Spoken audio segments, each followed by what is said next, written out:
It felt like a painting by number picture.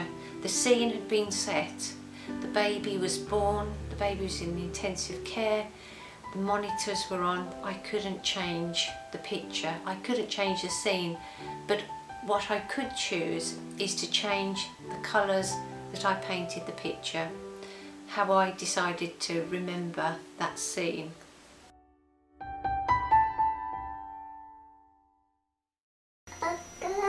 That's you, William. William was born on the 25th of March 2013. I was 43 years of age and had recently had my 20-week scan. Nothing had shown abnormal. So I had attended the local hospital where they said I had 3 out of 4 symptoms of preeclampsia to come back in 2 weeks' time. Well, my name's Sharon Smith and I'm godmother to miracle baby William. Dawn arrived, I noticed that she didn't look very well. I noticed that there was something wrong with her. The next morning she phoned the GPs and we went into the doctor's surgery. The doctors said I had severe preeclampsia and called an ambulance. My kidneys started to fail at this point and they were phoning round the top neonatal hospitals to find a hospital that would take a baby born at 24 weeks. I started to have fits and they said we need to deliver the baby to save my life.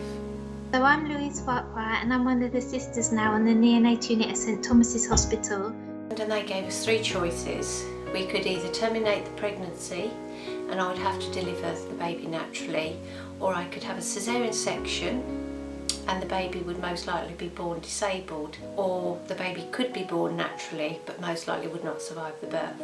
We decided to give the baby a chance and the baby was born by caesarean section.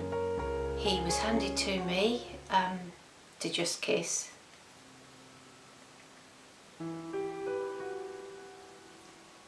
Half an hour later they came up with a photo of the baby for me to see.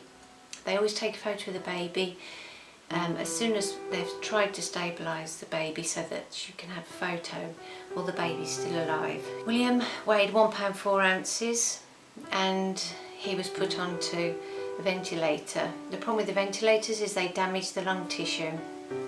William's lung tissue damaged very, very quickly and became like concrete. And he'd had like a leak in his lung where the air leaks out of the lung, and I've seen that a lot but not in the way that happened for William.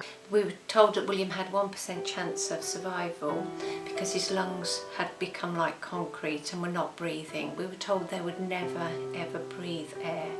These lungs would need to grow lung tissue, and the problem is as the new lung tissue was starting to grow, with the ventilator pumping the oxygen into the baby's lungs, they were damaging any new lung tissue. At a month old he developed pneumonia. When we walked in there were 7 staff around the baby's incubator and the consultant just shook her head and she said, I'm so sorry. I was called into Dawn with Dawn and Peter to see one of the consultants who suggested that we may need to turn all the machines off. Within 2 days William was absolutely back to where he was, and the staff who took over on the Monday morning could not believe that William had been so poorly. The day that we took his breathing tube out, which was amazing because we'd waited weeks for that, and me and one of the night nurses, Ira, took over from her and we both said, I think he can do it now. And the doctors looked at us like we were mad because he'd needed so much help for so long. And even today they've never bothered x-raying his lungs because they know the condition of them. 2 weeks after developing pneumonia, William developed something called necrotizing enterocolitis. This is something where the bowel starts to rot because the lining of the bowel is so thin that it can't cope with passing the faeces through the bowel. He was given a stoma bag and again we were told we have done everything for William, there's nothing more we can actually do at this point. I didn't think he could do it. I did actually think he could do it, I did for some reason, but I was thinking, how is he going to do it, because it's so hard. He was so poorly. I held the baby for the first time when he was 3 weeks old.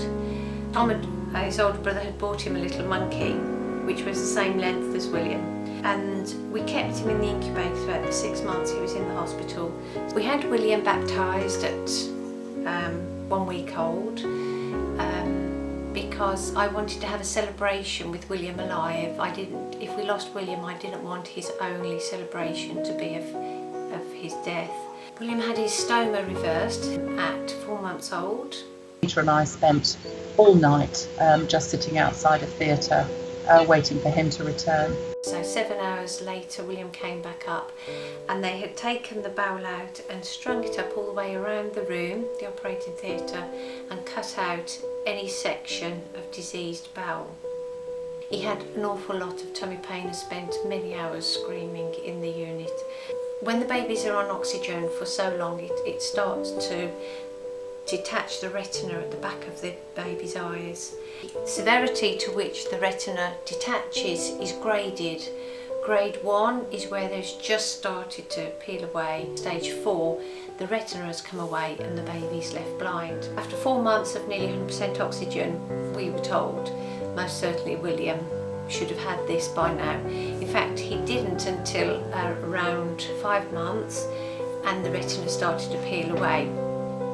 The ophthalmologist assessed William on the Thursday, and he said, I'm going to get another ophthalmologist in just to give me a second opinion, and then tomorrow morning we have to laser William's eyes to save his sight. When I met the ophthalmologist on the Friday morning, he said, I'm so pleased William has gone back to a grade 1. He said William's eyes are absolutely fine. William came home at 6 months old. And he didn't go home with any oxygen, which sadly all the other babies in the hospital did. Consultants who had treated William was in tears, and he said, I never dreamt this baby would go home without oxygen. We were told to expect that the baby could have cerebral palsy, and our older son worked very hard with all his physiotherapy exercises, and William doesn't have cerebral palsy. His limbs are slightly looser, but not as severe as what they would expect. If there's a baby that is struggling, and like a 24-week or something, we can say, have you seen this before? And we can say, yeah, we have, and we do have babies, and we'll say to each other, remember William? And we'll say, we had a baby like William, and he really struggled, and he did it. So we can't say that obviously it will work out well for everyone, but we can at least give them hope, to say that it can be this bad and get better. With William, has just been one of miracle after miracle. I've got a huge faith, and once I heard William take those 2 first breaths and those 2 little cries, I just knew deep within me that he was going to survive.